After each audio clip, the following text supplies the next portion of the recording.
Welcome to The Explainer, everyone. I'm so glad you could join us today.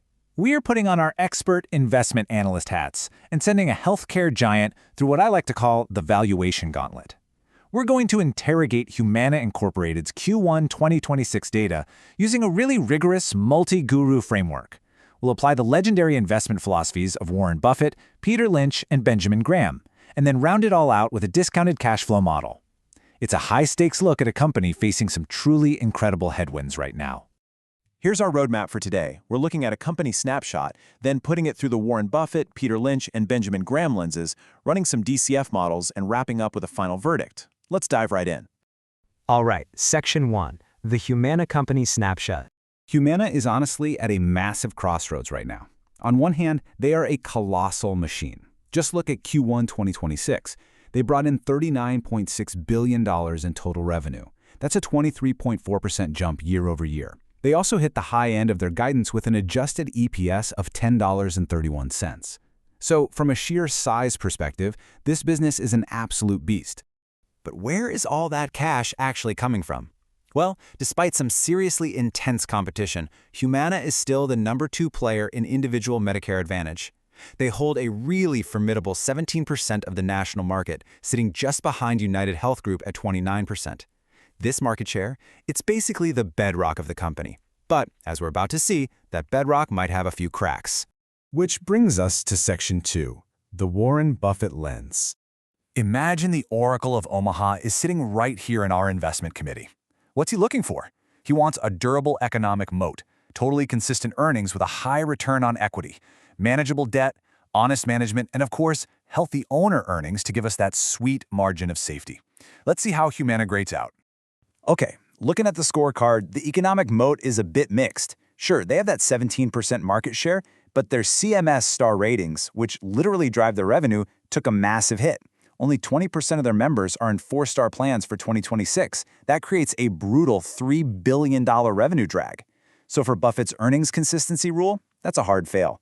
On the flip side, though, their debt is totally manageable. The debt-to-equity ratio is sitting at a very comfortable 0.75. And what about owner earnings, which is basically Buffett's version of free cash flow? That actually looks solid. If we take their operating cash flow guidance midpoint of around $2.7 billion and subtract $650 million in CapEx, we land at a healthy $2.05 billion in projected free cash flow. Now, what about honest management? You know Buffett loves a CEO who faces reality. Here, CEO Jim Rechtin is doing just that. He explicitly admits that medical cost trends are outpacing funding. He's basically telegraphing that Humana is going to have to cut benefits in 2027 just to return to a top quartile rating and stabilize margins by 2028. It's painful, sure, but it is honest. Still, without those consistent current earnings, Buffett would absolutely demand a massive margin of safety. He'd probably sit on his hands and wait for the price to drop well below $150 before even thinking about buying. Moving right along to Section 3, the Peter Lynch lens. So Peter Lynch heavily weights growth relative to price. The first thing he'd ask is, what category does Humana even fall into? Are they a slow-growing stalwart, paying out dividends, or are we looking at a turnaround play? Well, given that massive $3 billion revenue drag we just talked about from the star ratings collapse, this is classic turnaround territory for sure. The whole investment thesis here hinges on management actually fixing those star ratings and surviving the margin squeeze. And you can't talk Peter Lynch without talking about the PEG ratio, price to earnings divided by growth. Let's do the math. Using their Q1 average repurchase price of about $182.13 and their full-year guidance of at least $9 in adjusted EPS, we get a forward PE of roughly 20.2. But here is the real kicker. Humana grew its individual Medicare Advantage membership by a staggering 25% year over year. If you divide a 20.2 PE by 25% growth, you get an incredibly attractive PEG ratio of a 0.81. Anything under 1.0 is going to grab Lynch's attention. With their solid balance sheet backing them up, Lynch might actually view this as a prime turnaround buy. Next up, Section 4, the Benjamin Graham lens. Let's bring in the father of value investing himself. Benjamin Graham is all about capital protection. So, running through his checklist, Humana's $39.6 billion revenue easily passes his adequate size test. What about financials? With $18.6 billion in equity against $13.9 billion in debt, their 0.75 debt-to-equity ratio definitely passes. But earnings stability? That's a fail. S&P Global pointed out their return on revenue is dropping to a really meager 1.5 to 2%. Valuations, however, are actually pretty moderate. A 20.2 PE is totally acceptable. At a price to book of just 1.17, Graham would love that. So what is Humana's actual fundamental value? Let's run Graham's famous intrinsic value formula. We take the square root of 22.5, multiply it by the guided EPS of $9.00, and then multiply that by the book value per share, which is $154.55. When you crunch those numbers, Graham's formula outputs a hard intrinsic value of exactly $176.90 per share. Putting those numbers side by side tells a pretty stark story. The stock's average recent repurchase price has been sitting around $182.13, while Graham's value is $176.90. This means there is literally zero margin of safety right now. The stock is trading right at its absolute fundamental liquidation floor. Graham would probably say it's fairly valued, but knowing him, he'd want a much steeper discount, maybe a 25% drop before he'd actually pull the trigger. All right, Section 5, DCF valuation and other models. Stepping into the modern era of valuation, we've got to project Humana's future cash flows based on management's turnaround plan. For our base case discounted cash flow, we're using that $2.05 billion free cash flow figure. Since 2026 and 2027 are messy transition years, we're modeling a pretty conservative 3% growth rate, which aligns with management's goal to get back to a 3% sustainable Medicare Advantage margin by 2028. We're applying an 8% weighted average cost of capital, reflecting the S&P's warnings about leverage. And for terminal growth, we're using 2%, which is the standard baseline for perpetual healthcare.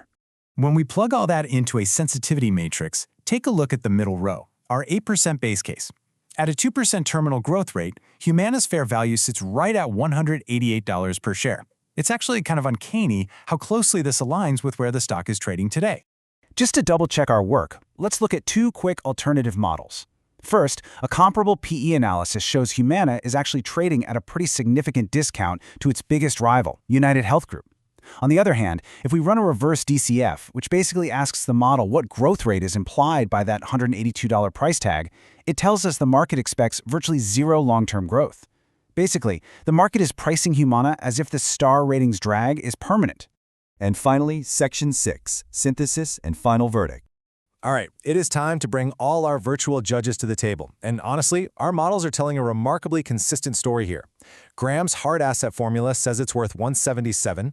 Our modern DCF says it's worth 188. And the stock is trading right between those two numbers. Peter Lynch is definitely the optimist of the group. He loves that 25% growth rate and would probably argue for a $225 plus valuation, assuming they can maintain it. But Warren Buffett, he's the pessimist. He absolutely hates the earnings instability and wouldn't touch it unless it dropped below 150. Weighing the fundamentals, the strengths are totally undeniable. You've got 25% Medicare Advantage growth, a massive 110,000 patient increase in their CenterWell primary care, a really safe 0.75 debt-to-equity ratio, and a cool $5 billion undrawn revolver for liquidity. That's great. But the risks, they are sharp. S&P Global put them on a negative outlook because their fixed charge coverage is tightening up. That $3 billion star ratings drag is very real. And with so many new members joining, if they end up using healthcare services more than expected, medical costs could spike and create a very real capital crunch. So, blending all of our analytical lenses together, the final verdict on Humana is a hold at current levels around $182. The downside appears pretty well protected by a strong, tangible balance sheet that Benjamin Graham would definitely respect, but the upside is firmly capped right now. Until those 2027 star ratings are released in late 2026 to prove management's turnaround plan is actually working, there is just no catalyst for this to be a Buffett-style reliable compounder. Which leaves us with one final critical question to ponder. As Humana prepares to aggressively cut patient benefits in 2027 to save their margins, will those cuts actually save the company, or will they completely alienate that massive new member base they just acquired? Is this star ratings collapse just a temporary blip, or are we looking at a permanent value trap? Keep your eyes on those star ratings, folks. That's all for today's Explainer. Keep learning. I'll catch you next time.